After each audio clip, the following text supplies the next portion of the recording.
राजधानी भोपाल में राजपूत करणी सेना और सर्व ब्राह्मण मंच मध्य प्रदेश द्वारा आयोजित प्रेस कॉन्फ्रेंस की गई। पत्रकार वार्ता को संबोधित करते हुए सेना के प्रदेश अध्यक्ष सहिंद्र सिंह, महिला प्रदेश अध्यक्ष किरण सिंह राठौर और ब्राह्मण संगठन के प्रदेश अध्यक्ष सुनील पांडे ने एक मत से कहा है कि हम किसी भी रूप में आरक्षण का विरोध नहीं करते, लेकिन सरकार से हम मांग करते हैं कि समस्त आरक्षण ओबीसी 14%, एसी 16%, एसटी 20 तथा ईडब्ल्यूएस 10% को संविधान के तहत किया जाए।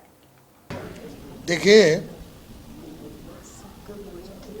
कोविड में के बाद जो भर्तियां आई, उन भर्तियों में तीन साल की छूट सरकार ने दी, लेकिन अभी जो 8 वर्ष के बाद सब इंस्पेक्टर पुलिस विभाग में जो सब इंस्पेक्टर पद की भर्तियां आई, वो भर्तियां में सरकार ने किसी भी तरह की छूट नहीं दी है। हमारी मांग है कि जैसे अन्य भर्तियों में 3 साल की छूट दी गई है, उसी तरह पुलिस विभाग में जो सब इंस्पेक्टर की भर्तियां हैं, उनमें भी 3 वर्ष की छूट दी जाए। आरक्षण की बात की जा रही है, उससे कितना नुकसान होगा सोम समाज को? देखिए भैया, आरक्षण जो विषय है, प्रदेश सरकार के मुखिया जब सारे राजनीतिक दलों को अपने घर में बुला के और आरक्षण पर सहमति बनाने का कार्य करते हैं, साथ ही सुप्रीम कोर्ट में जो 15,000 के पृष्ठों की रिपोर्ट पेश की जाती है, उसमें 1980 में गठित रामजी महाजन की रिपोर्ट को प्रस्तुत किया जाता है। अलग से मऊ में बाबा साहब अंबेडकर की जन्मस्थली मऊ के विश्वविद्यालय से एक गोपनीय रिपोर्ट का बनवाई जाती है और उसको सुप्रीम कोर्ट में प्रस्तुत किया जाता है। तो इससे ज्यादा निंदनीय और शर्मनाक बात सरकार की कोई दूसरी हो नहीं सकती। सरकार और अन्य सारे राजनीतिक दल सिर्फ और सिर्फ वोट की राजनीति कर रहे हैं, जिसमें ओबीसी वर्ग को भी भ्रमित किया जा रहा है, एससी एसटी को भी भ्रमित किया जा रहा है और सवर्ण को तो पूरी तरह प्रभावित किए जाने का उनका कार्यक्रम है। इसमें हमारी एक महत्वपूर्ण मांग है, जो अभी हमारे करणी सेना के प्रदेश अध्यक्ष सहिंद्र सिंह जी ने आपको प्रेस नोट उपलब्ध कराया होगा। सरकार आज तक प्रदेश में जब से आरक्षण लागू हुआ तब से लेकर अभी तक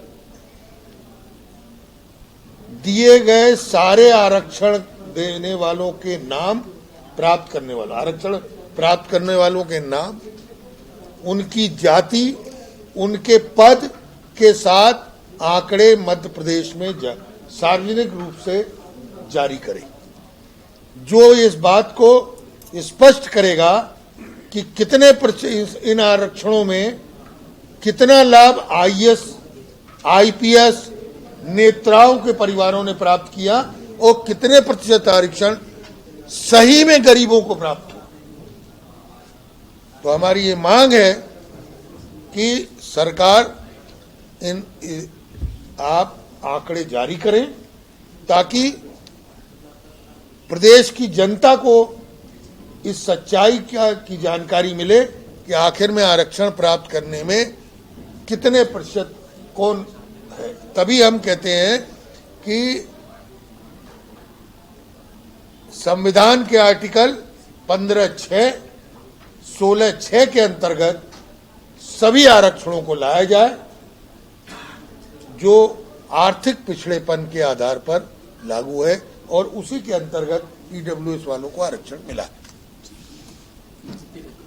सरकार नहीं मानती। बिल्कुल, मैं प्रदेश अध्यक्ष महिला विंग से श्री राजपूत करणी सेना से किरण सिंह राठौर। जैसा कि आप पहले भी देख पाए हैं कि अगर एक शब्द उठता है कि मायके लाल क्या होते हैं, तो सरकार जान चुकी है कि अगर हमारे विरुद्ध में या हमें साथ में लेकर नहीं चले तो हम सड़कों पर आकर उन्हें बताएंगे कि हम क्या चाहते हैं और हमें क्या करना है। इसका कदम क्या रहेगा, प्रदर्शन होगा? बिल्कुल, हम एक पूरे प्रदेश में एक बड़ा आंदोलन करेंगे, सड़कों पर होंगे और हम अपनी मांग रखेंगे।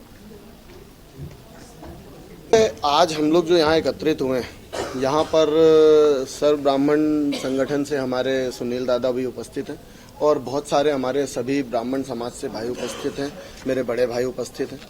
और यहाँ आज जिले से, कई जिलों से मेरे जिलाध्यक्ष भी आए हुए हैं। रीवा से मोनू सिंह जी, इंदौर से हमारे जयदीप सिंह जी हैं, भोपाल जिलाध्यक्ष हेमंत ठाकुर जी हैं।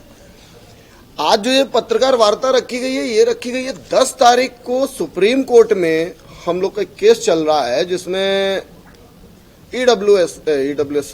आरक्षण को, ओबीसी आरक्षण को 14% से 27% करने के लिए माननीय मुख्यमंत्री जी ने सर्वदलीय बैठक बुला के और उस केस को वहां चैलेंज किया, जहां हाई कोर्ट ने उसको रोक दिया।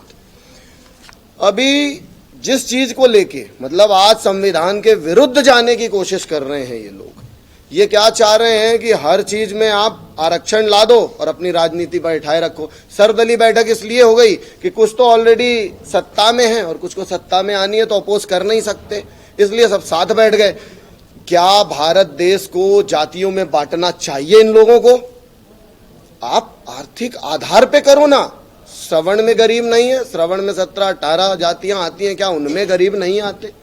क्या गरीबी को आप आरक्षण जो दे रहे हो, वो क्या गरीबी देख के दे रहे हो?